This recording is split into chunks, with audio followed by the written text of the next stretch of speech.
नमस्कार दोस्तों, कैसे आप सभी। एक बार आप लोगों का इस YouTube चैनल में फिर से स्वागत करते हैं। देखिए, पिछले वीडियो में हम काफ़ी चर्चा कर चुके हैं। पिछले वीडियो में हमने पढ़ा था राजस्थान के भौतिक प्रदेश से चल रहा था, और राजस्थान के भौतिक प्रदेशों में अपन का देखिए 2 पार्ट है वो पूरा हो चुका है, जिसमें हमने मरुस्थल का विस्तार पढ़ लिया था। अरावली पर्वतमाला है, इसका विस्तार हमने पढ़ लिया है। और आज हम शुरुआत करने जा रहे हैं, इसी भौतिक प्रदेशों को आगे बढ़ाने जा रहे हैं, और जिसका तीसरा जो भाग है वो आपके सामने मैदानी भाग का है। देखिए, इस मैदानी भाग की हम चर्चा करते हैं कि यहाँ से आपसे देखिए क्या क्या क्वेश्चन पूछा जाता है। राजस्थान में देखिए आपके सामने तीसरा जो भौतिक प्रदेश है वो कौन सा है? मैदानी भाग है। इस मैदानी भाग को पूर्वी मैदानी भाग के नाम से भी पुकारा जाता है, या पूर्वी मैदान के नाम से भी पुकारा जाता है। इस मैदान की देखिए हम विशेषता पढ़ते हैं तो सबसे पहले आपको देखिए याद रखना है राजस्थान का मानचित्र, और इसी मानचित्र पर हम देखिए इस मैदान की हम विशेषता को पढ़ते हैं कि यहाँ से आपसे देखिए क्या क्या क्वेश्चन है वो एग्जाम में पूछे जा सकते हैं। यहाँ से ये तो आपके सामने देखिए राजस्थान का मानचित्र हुआ, ये तो आपके सामने देखिए राजस्थान है, इस राजस्थान का मानचित्र है, और इसी मानचित्र पर हम चर्चा करेंगे इस मैदानी भाग की। इसमें हमने देखिए सबसे पहला जो पार्ट लिया था वो पार्ट तो देखिए आपके सामने ये तो लिया था किसका? मरुस्थल का। यानी जो पहला पार्ट हम पढ़कर आ चुके हैं वो तो भाग था आपका मरुस्थल का, जिसका वीडियो है वो पहले से अपलोड किया जा चुका है, इसकी चर्चा हम कर चुके हैं। उसके बाद में देखिए दूसरे पार्ट को हमने यहाँ से पढ़ा था, और ये जो पार्ट था आपका दूसरा पार्ट, जिसका नाम था आपके सामने अरावली पर्वतमाला। अब तीसरे पार्ट की बात करते हैं तो तीसरा पार्ट आपके सामने देखिए यहाँ से प्राप्त होगा, और इस पार्ट की बात करें तो ये पार्ट आपके सामने कौन सा होगा? तो याद रखिएगा मैदानी भाग। और मैदानी भाग के बाद में यहाँ से जो चौथा जो भाग आपके सामने होगा वो भाग होगा दक्षिणी पूर्वी पठारी भाग। ये आपके सामने दक्षिणी पूर्वी पठारी भाग होगा। पहले अपन देखिए इस मैदानी भाग की चर्चा करते हैं, उसके बाद में हम इस दक्षिणी पूर्वी पठारी भाग की चर्चा करेंगे। तो देखिए सबसे पहले इस मैदानी भाग की बात करें तो मैदानी भाग की बात करें तो ये आपके सामने देखिए सबसे पहले बात करते हैं तो ये किसका अवशेष है? तो याद रखेंगे ये तैथिस सागर का अवशेष है, यानी तैथिस सागर है, इस तैथिस सागर का अवशेष है ये माना जाता है। क्लियर है? उसके बाद में आपसे ये कहा जाएगा कि ये जो आपके सामने मैदानी भाग है ये राजस्थान के कितने प्रतिशत भूभाग पर फैला हुआ है? तो ये 23% आपके सामने भूभाग पर फैला हुआ है। लेकिन यहाँ पर यदि जनसंख्या की बात करें तो यहाँ पर लगभग आपके सामने 39% जनसंख्या है वो निवास करती है। देखिएगा दोस्तों, यहाँ से आपसे ये कहा जाएगा कि ये जो आपके सामने जो मैदानी भाग है ये मैदानी भाग है, ये तैथिस सागर का अवशेष है, तैथिस सागर का अवशेष है, और ये राजस्थान के 23% भूभाग पर फैला हुआ है, और यहाँ पर आपके सामने 39% जनसंख्या है वो निवास करती है। लेकिन इन मैदानों की बात करें तो इस मैदानों का जो निर्माण होता है, इन मैदानों का जो निर्माण होता है वो निर्माण आपके सामने देखिए चंबल नदी। कौन सी नदी होगी? चंबल नदी। और चंबल नदी के साथ साथ देखा जाए तो इनकी सहायक नदी, यानी यहां से चंबल नदी और इनकी सहायक नदियों के द्वारा अवसादों का जो जमाव होता है, यानी इस सहायक नदियों द्वारा देखिए जो अवसाद है इन अवसादों का जमाव होता है। अवसाद से देखिए जो जमाव होता है, इस जमाव से आपके सामने देखिए किसका निर्माण होता है? तो याद रखिएगा मैदानों का निर्माण होता है। उसके बाद में देखिए यहाँ पर आपसे ये कहा जाएगा कि आपके सामने ये कौन से युग से इनका निर्माण माना जाता है। तो यहाँ पर आपके सामने एक युग है जिसका नाम है प्लेस्टोसीन युग, यानी यहाँ से इसका निर्माण है वो माना जाता है। उसके बाद में आपसे ये कहा जाएगा कि ये जो मैदानी भाग है, इस मैदानी भाग का जो क्षेत्रफल है वो आपके सामने देखिए कितना है। तो यहाँ पर आपको ध्यान रखना है 43,307 वर्ग किलोमीटर, यानी यहाँ से आपसे ये कहा जाएगा कि राजस्थान का जो मैदानी भाग है, इस मैदानी भाग का जो क्षेत्रफल है वो कितना प्राप्त होता है। तो आपको ध्यान रखना है यहाँ से 43,307 वर्ग किलोमीटर है। उसके बाद में देखिए इसी मैदानी भाग की हम आगे चर्चा करते हैं। तो इस मैदानी भाग की अगर मुख्य नदी की बात करें तो इनकी आपके सामने जो मुख्य नदी है वो मुख्य नदी देखिए आपके सामने कौन सी मानी जाती है। तो यहाँ से आप लोग ध्यान रखेंगे कि इनकी जो मुख्य नदियां हैं वो मुख्य नदियां कौन सी है। तो यहाँ पर आपके सामने एक नदी का नाम है देखिए चंबल नदी। कौन सी नदी होगी, तो याद रखिएगा चंबल नदी। चंबल नदी के बाद में दूसरी नदी की बात करें तो दूसरी नदी आती है आपके सामने बनास नदी, और बनास नदी के बाद में तीसरी नदी की बात करें तो वो नदी आती है आपके सामने माही नदी, और माही नदी की बाद में चौथी नदी की बात करें तो वो नदी आपके सामने कौन सी आती है, बाणगंगा नदी। यानी इन मैदानी भागों की बात करें तो राजस्थान के मैदानी भागों की अगर मुख्य नदी की बात करें, राजस्थान की देखिए आपके सामने इस मैदानी भाग की मुख्य नदियों की बात करें तो मुख्य नदियां आपके सामने चंबल नदी है, उसके बाद में बनास नदी है, उसके बाद में माही नदी है, उसके बाद में बाणगंगा नदी है। यानी यहाँ पर आपसे ये कहा जाएगा कि राजस्थान का जो तीसरा जो भौतिक प्रदेश है मैदानी भाग है, इसकी मुख्य नदियां कौन सी है। तो वहां पर आप बोल सकते हैं देखिए आपके सामने चंबल का मैदान, यहाँ से देखिए या तो ऐसे कह सकते हैं चंबल का विस्तार या चंबल नदी, या फिर चंबल का मैदान, बनास का मैदान, माही का मैदान और बाणगंगा का मैदान, ऐसे आप बोल सकते हैं। या फिर आप ऐसे बोल सकते हैं चंबल बेसिन, बनास बेसिन, माही बेसिन और बाणगंगा बेसिन। इन नदियों का विस्तार है वो आपको कहाँ मिलेगा, तो याद रखिएगा इसी मैदानी भाग में आपको मिलेगा। उसके बाद में देखिएगा इस मैदानी भाग से आपसे और क्वेश्चन क्या पूछा जाएगा कि ये जो मैदानी भाग है, इस मैदानी भाग की आपके सामने देखिए अगर मुख्य नहर की बात करें तो इस मैदानी भाग की जो मुख्य नहर प्राप्त होती है वो मुख्य नहर आपके सामने देखिए कौन कौन सी प्राप्त होती है। तो वहां पर एक नहर का नाम है आपके सामने देखिएगा गुड़गांव नहर। कौन सी नहर है, गुड़गांव नहर। और दूसरी नहर की बात करें तो दूसरी नहर आपके सामने कौन सी होगी, तो याद रखेगा भरतपुर नहर।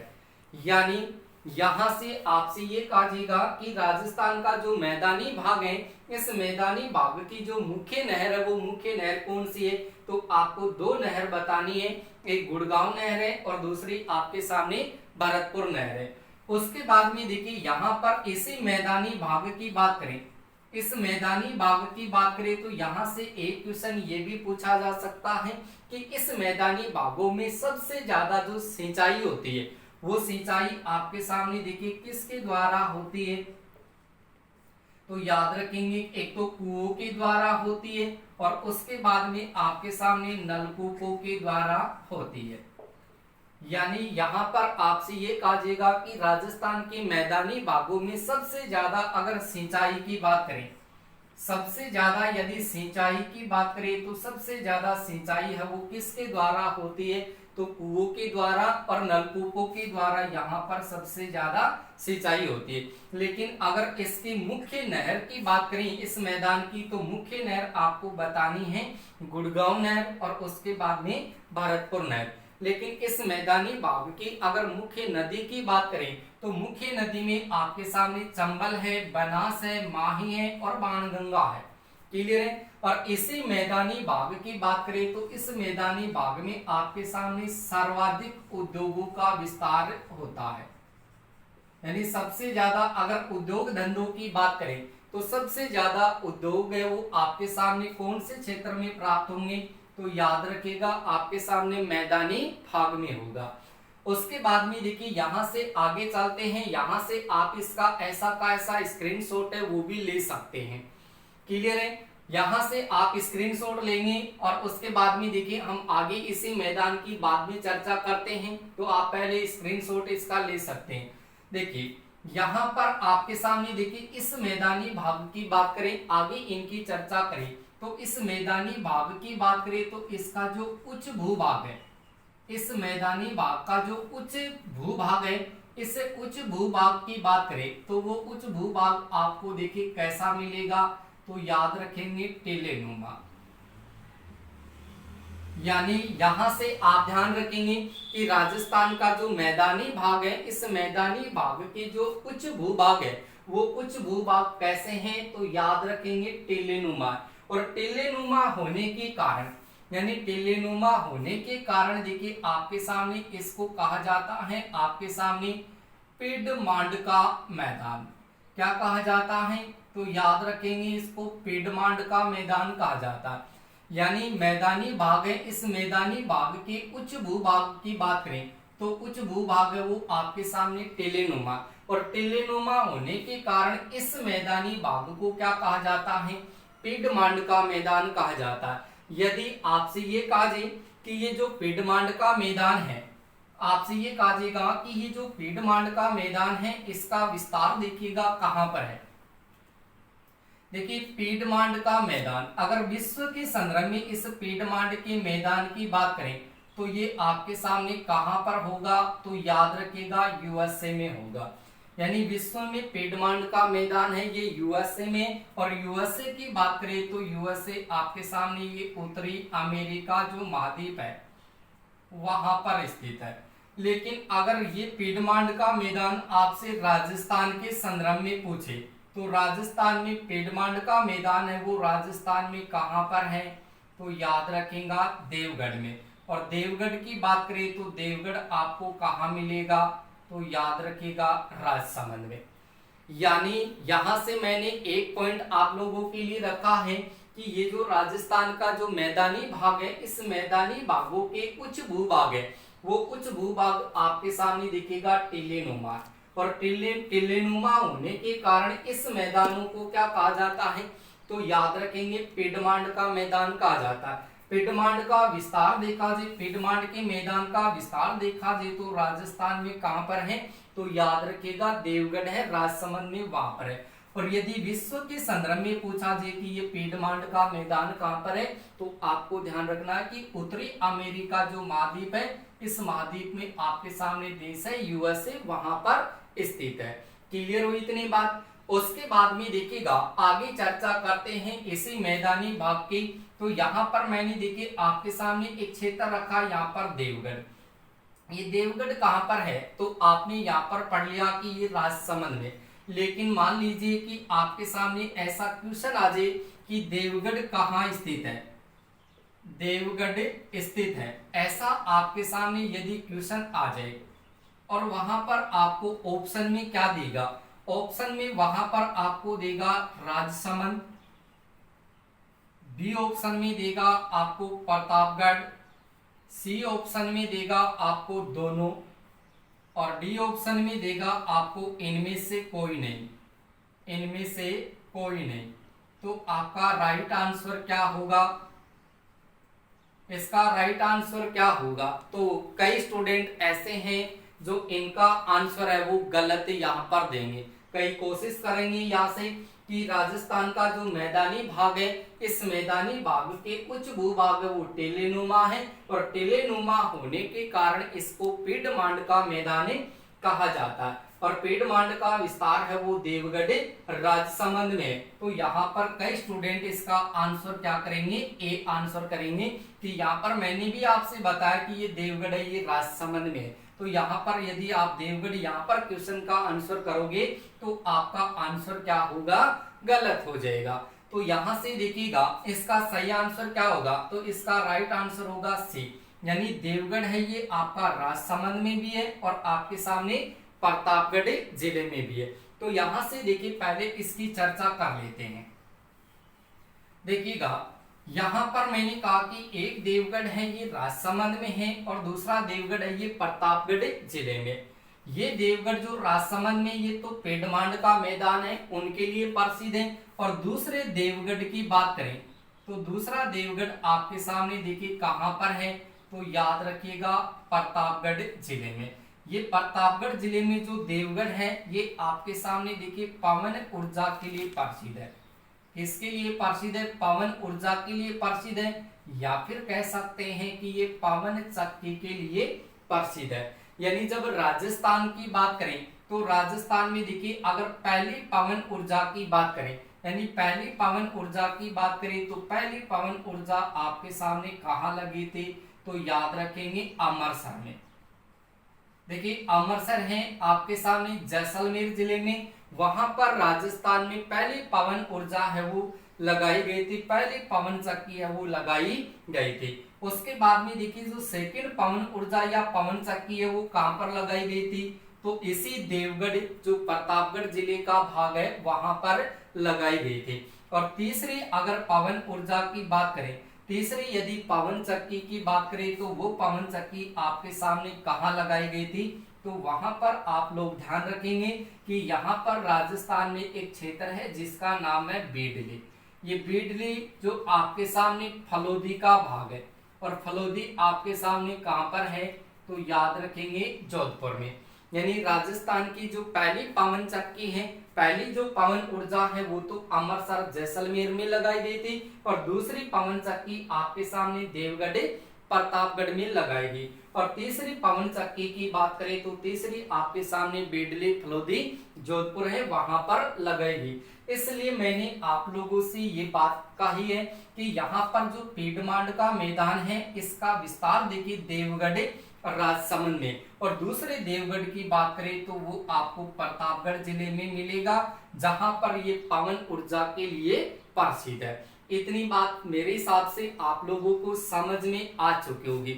एक बार इसका फिर से अपन देखिए थोड़ा सा रिवीजन करते हैं कि देखिए पहला भाग है आपका मरुस्थल का, दूसरा भाग है अरावली का। इन दोनों पार्टों को हम पीछे के वीडियो में देखिए पढ़ चुके हैं, इनकी चर्चा पहले कर चुके हैं। अभी तक आपने इस मरुस्थल का विस्तार नहीं पढ़ा है तो आप पीछे की जो वीडियो है वहां पर इस मरुस्थल का संपूर्ण विस्तार पढ़ सकते हैं। यहाँ पर भाग है आपके सामने अरावली का, तो अरावली से संबंधित भी हमने पीछे के वीडियो में चर्चा कर ली है। और आज हम देखिए यहाँ पर मैदानी भाग की चर्चा कर रहे हैं। तो मैदानी भाग है ये आपके सामने देखिए तैतीस सागर का अवशेष है। इसका निर्माण देखा जाए तो वो आपके सामने चंबल नदी और उनकी सहायक नदियों के द्वारा अवसाद से जो जमाव होता है, अवसादों से जो जमाव होता है, इस जमाव से देखिए आपके सामने किसका निर्माण होता है, मैदानों का निर्माण होता है। और इसका निर्माण है वो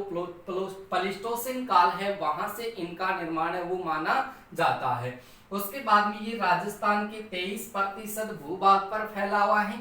यहाँ पर 39% जनसंख्या है वो निवास करती है। उसके बाद में यहाँ पर सबसे ज्यादा सिंचाई है वो कुओं और नलकूपों के द्वारा होती है। इस मैदानी भाग का क्षेत्रफल है वो 43,307 वर्ग किलोमीटर है। इससे मैदानी भाग की मुख्य नहर की बात करें तो मुख्य नहर में आपके सामने एक नहर है वो गुड़गांव नहर है, और गुड़गांव नहर के बाद में आपके सामने दूसरी जो नहर है वो आपके सामने भरतपुर नहर है। गुड़गांव नहर और भरतपुर नहर ये दोनों नहर वो इस मैदानी भाग की मुख्य नहर है। इस मैदानी भाग की अगर मुख्य नदियों की बात करें तो मुख्य नदियों में आप चंबल, उसके बाद में बनास है, उसके बाद में माही है, और उसके बाद में आप ध्यान रखेंगे बाणगंगा। तो ये आपके सामने इसकी मुख्य नदियां मानी जाएगी। उसके बाद में देखिए यहाँ से आपको ध्यान रखना कि इस मैदानी भाग में देखा जाए तो सबसे ज्यादा यहाँ पर उद्योगों का विस्तार होता है। यानी यहाँ पर देखिए उद्योगों का सबसे ज्यादा जो विकास होता है, सबसे ज्यादा जो विस्तार होता है वो कौन से क्षेत्र में होता है, इसी मैदान में होता है। और इसी मैदानी भाग की बात करें तो ये मैदानी भाग आपके सामने राजस्थान का सर्वाधिक उपजाऊ भौतिक प्रदेश है। यानी सर्वाधिक अगर उपजाऊ भौतिक प्रदेश की बात करें उपजाऊ भौतिक प्रदेश की बात करें तो ये भौतिक प्रदेश आपके सामने कौन सा होगा, तो याद रखेंगे मैदानी भाग। और इस मैदानी भाग के उच्च भूभाग है वो टीलेनुमा है, और टीलेनुमा होने के कारण इसको पीडमांड का मैदान कहा जाता है। पीडमांड का मैदान है वो आपका देवगढ़ राजसमंद में। दूसरा देवगढ़ देखा जाए तो वो प्रतापगढ़ जिले में है, जो पवन ऊर्जा के लिए या पवन चक्की के लिए प्रसिद्ध है। तो यहाँ से पवन ऊर्जा या पवन चक्की की बात करें तो यहाँ से एक साथ आप 3 क्वेश्चन याद रखिएगा। 3 क्वेश्चन आप याद रखिएगा कि राजस्थान में पहली पवन चक्की है वो अमरसर जैसलमेर में स्थापित हुई थी, दूसरी पवन चक्की है वो देवगढ़ प्रतापगढ़ में स्थापित हुई थी, और तीसरी आपके सामने बिजली फलोदी जोधपुर में स्थापित हुई थी। लेकिन जब विश्व के संदर्भ में आपसे ये पीडमांड का मैदान पूछे तो पीडमांड का मैदान है ये उत्तरी अमेरिका जो महाद्वीप है वहां पर ये यूएसए में स्थित है। इतनी बातें सबकी समझ में आ चुकी होगी, तो साथ के साथ आप इनको नोट करते जाइएगा। अपने नोट्स है वो एकदम ऐसे के ऐसे आप इनको तैयार कर सकते हैं। क्लियर है दोस्तों? और चैनल को अधिक से अधिक आप सब्सक्राइब कीजिए, और आप इस वीडियो को अधिक से अधिक अपने दोस्तों के साथ शेयर कीजिए, लाइक कीजिए, कमेंट कीजिए। ठीक है दोस्तों?